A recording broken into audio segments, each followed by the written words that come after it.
اس بہن کی باتوں کو سن کر آپ کی آنکھوں میں آنسو آ جائیں گے۔ اس بہن نے جو ہے حقیقت کو بیان کیا ہے۔ آج اماموں کے حالات یہی ہیں کہ ایک امام نے جو ہے پھانسی لگا لی، خودکشی کر لی۔ اللہ اکبر۔ ذرا اس بہن کی بات کو سنیں۔ السلام علیکم۔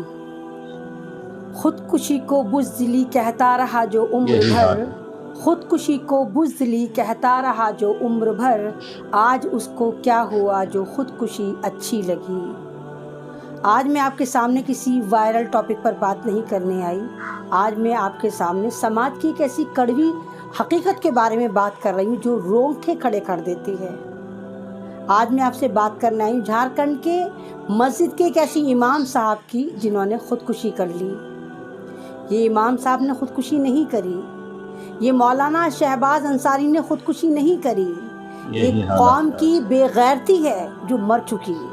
بے غیرت قوم کون ہوتے ہیں؟ مسجدوں کے امام، جن کے پیچھے ہم نماز پڑھتے ہیں، جو ہمیں گائیڈ کرتے ہیں، جو ہمیں دین دنیا کے بارے میں بتاتے ہیں۔ اور جناب، پہلے عدالتیں نہیں ہوا کرتی تھی، پہلے پارٹیاں نہیں ہوا کرتی تھی، پہلے ٹوٹل جو سیاست تھی وہ مسجدوں سے کری جاتی تھی۔ مسجدوں کی جو کمیٹیاں ہوتی ہیں وہ علاقے کے اندر جتنے مسئلے مسائل ہوتے تھے اس کو دور کرا کرتی تھی۔ اور آج یہ حال ہے کہ ہماری مسجدوں کے امام خودکشی کر رہے ہیں۔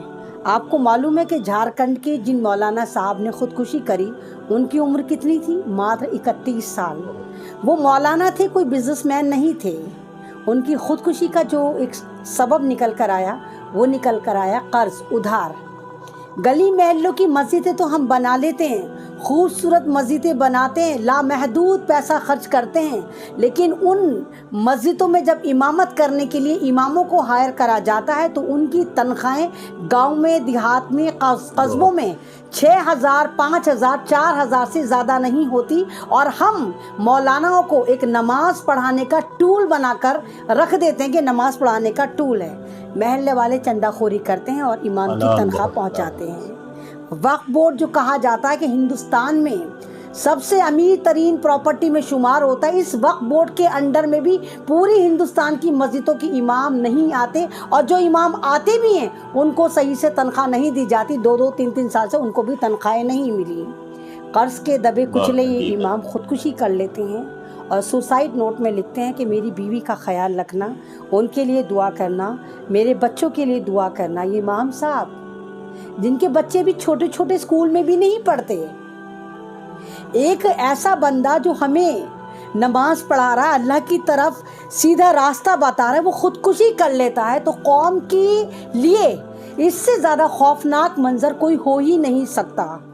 ارے ہم مسجدوں میں جاتے ہیں، مسجدیں بناتے ہیں، کروڑوں کروڑوں کی مسجدیں بناتے ہیں، لیکن ہم یہ زحمت گوارا نہیں کرتے کہ ہم مولانا صاحب کے لیے، امام صاحب کے لیے کم سے کم اتنی جگہ تو نکال دیں کہ وہ اپنی فیملی کے ساتھ وہاں رہ لیں۔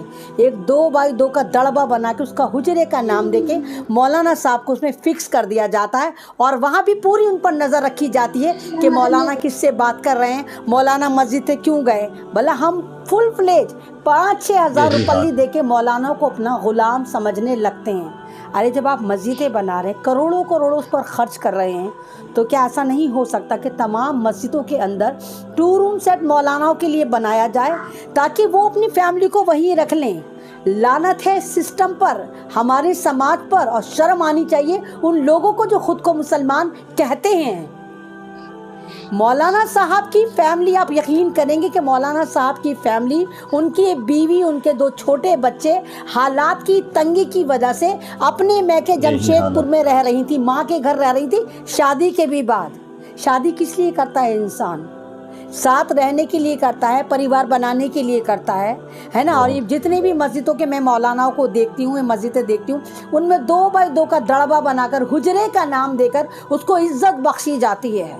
مولاناؤں کے لیے کوئی اہتمام نہیں ہوتا کہ مسجدوں میں ان کے لیے گھر بنا دیے جائیں۔ کیوں؟ وہ کہ سعودی جا رہے ہیں، وہ کیا آؤٹ آف کنٹری جا رہے ہیں، جو وہ چھوٹے سے دڑبے میں رہیں گے؟ اتر پردیش کے امام اگر دلی میں آ رہے ہیں تو دڑبے نما حجرے میں رہتے ہیں، اور یہ خودکشی کا سلسلہ چل پڑا ہے۔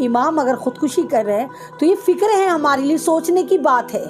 اس سے پہلے خودکشی، ایک بہت خطرناک خودکشی میں نے دیکھی تھی پہلے لاک ڈاؤن میں، جب ایک امام صاحب جو مظفر نگر کے رہنے والے تھے، ان کے اوپر بھی اتنا قرض ہو گیا تھا، 4 یا 5 بچے تھے اور وہ اپنے بچوں کو کھانا کھلانے میں اسمرتھ تھے، لوگ ان کی مدد نہیں پہنچا رہے تھے اور انہوں نے خودکشی کر لی۔ تو کیا یہ ہمارا فرض نہیں کہ جب ہم مسجدوں میں جاتے ہیں، ہم مولانا جو ہماری مسجد کے امام ہیں ان کے پاس بیٹھیں، ان کی خیر خبر لیں، ان سے پوچھیں کہ مولانا آپ کہاں کے رہنے والے ہیں، مولانا آپ کی فیملی میں کون کون ہے، مولانا آیا آپ کے بچے بھی ہمارے بچوں کی طرح اچھے پرائیویٹ اسکول میں پڑھتے ہیں، مولانا کیا آپ کے بچے بھی ٹیوشن جاتے ہیں جیسے ہم لوگ ہیوی فیس ادا کرتے ہیں؟ مولاناؤں کے لیے ہم اتنے فقیر کیوں ہو گئے؟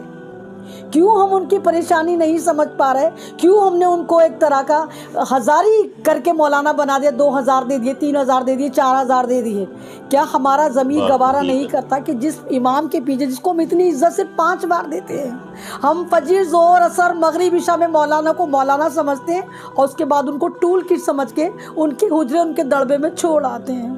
کیا یہ ہمارا فرض نہیں بنتا کہ ہم معلوم کریں کہ ہماری مسجدوں کے امام کی کنڈیشن کیا ہے، ہماری مسجدوں کے مؤذن کی کنڈیشن کیا ہے؟